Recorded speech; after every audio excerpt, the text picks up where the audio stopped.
Hi and welcome to the Resources Roadhouse. I'm Wally. I'm at the Future Facing Commodities Conference in Singapore. Well, I just caught up with Dan Jauncey, who's Managing Director of Austral Resources.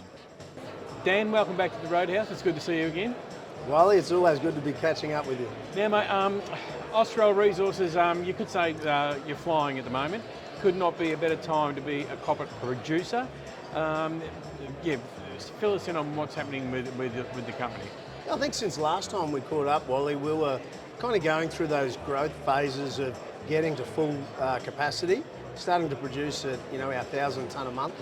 I think that was probably July, August when we caught up. Yep. December, we had a good quarter close for December when we finally hit 1,000 tonne a month. Coming through, I think we're going to have a really good update with our quarterly, Q1 of this year. The fact that we've had record rain in far north Queensland. We've had over 1 metre of rain, so far this year. And the fact that we've been able to mine through that and produce through that, I think it's a real testament to our contractors and suppliers. So we're real happy with how we're travelling in it. Again, as you mentioned, being a copper producer, copper's kind of tracking where it should again. Yeah, exactly. So. With the project, so all well and good, producing, lovely, we all love that. Is there any more sort of regional exploration going on to, sort of continue life of the project? Yeah, absolutely. And I'll update. I'm presenting tomorrow afternoon, and a lot of tomorrow's presentations on, where we're heading to with our exploration. Certainly, I mentioned the wet season we've had. Drill rigs are mobilising. We actually start drilling within the next 48 hours. Things that we're focusing on, in the immediate focus is our oxide extension, finding some more oxide to feed the plant. We've got some really good news flow coming on that. I probably can't disclose too much more than that, but that'll be in the next couple of weeks. Furthermore, we intend to continue drilling at Anthill.